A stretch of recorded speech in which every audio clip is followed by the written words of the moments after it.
Assalamualaikum warahmatullahi wabarakatuh.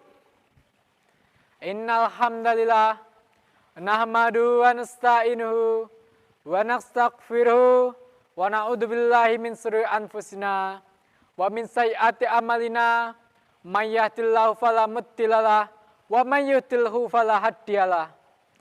Asyhadu alla ilaha illallah wa asyhadu anna Muhammadan abduhu wa rasuluh amma ba'd.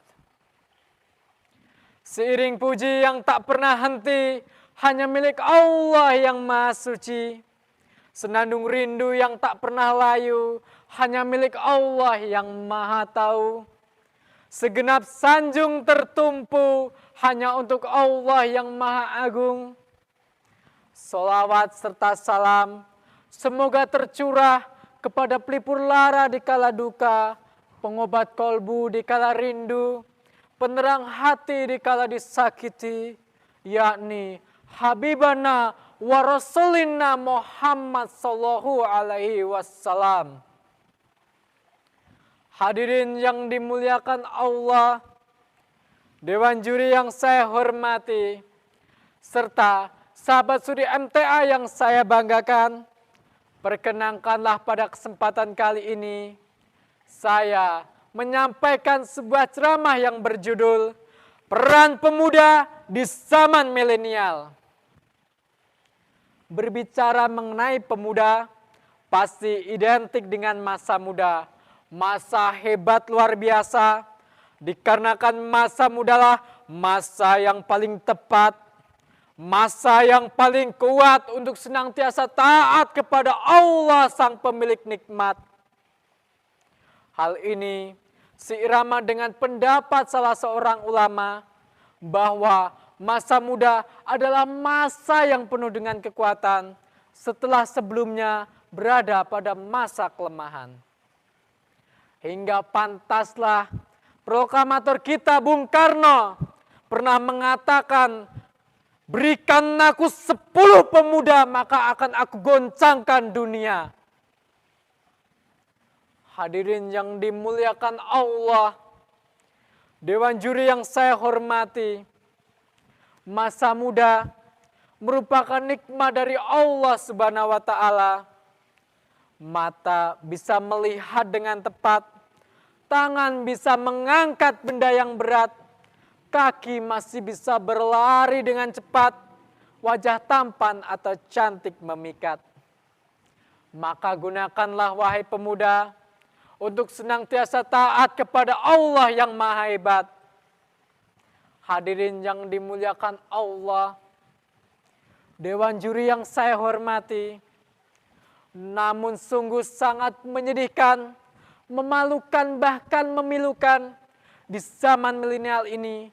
Tidak sedikit pemuda yang kaya raya, yang segalanya punya, yang istilahnya HP-nya Nokia, laptopnya Toshiba, mobilnya Innova, segalanya punya. Tetapi batinnya tersiksa, hatinya penuh dengan gegana, dikarenakan mereka terjerumus jurang narkoba dan terjebak rayuan wanita penggoda. Dikarenakan mereka melanggaran aturan Allah yang Maha Kuasa.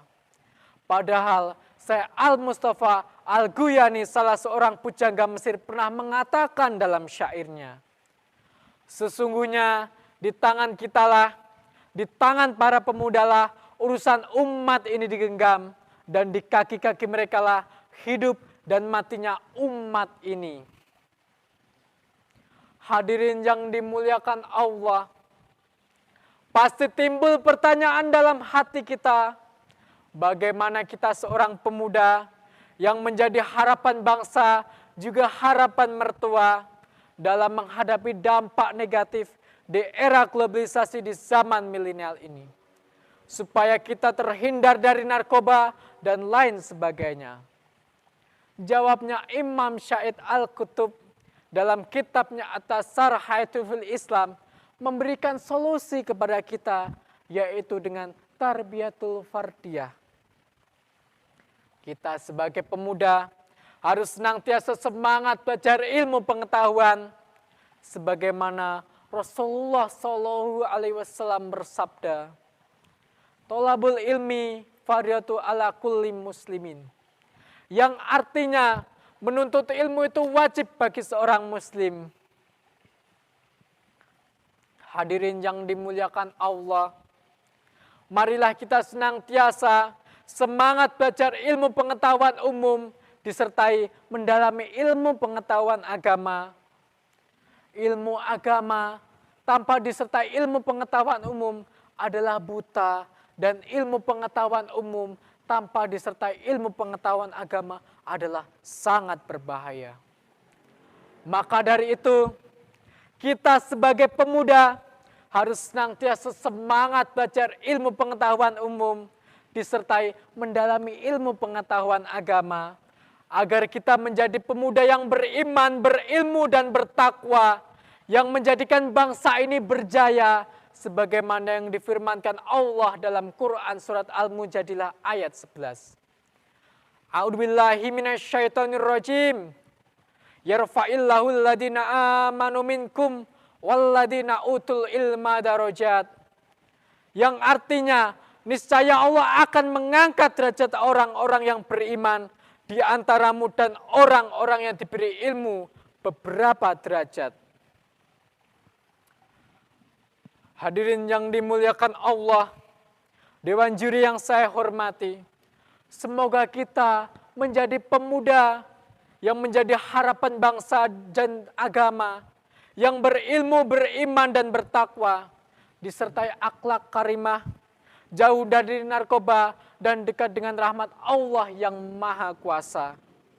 Sehingga kita hidup bahagia terlebih kelak di akhirat. Amin ya Rabbal. Demikian materi yang dapat saya sampaikan. Kurang lebihnya saya mohon maaf. Billahi taufiq wal hidayah, waridha wal inayah. Wassalamualaikum warahmatullahi wabarakatuh.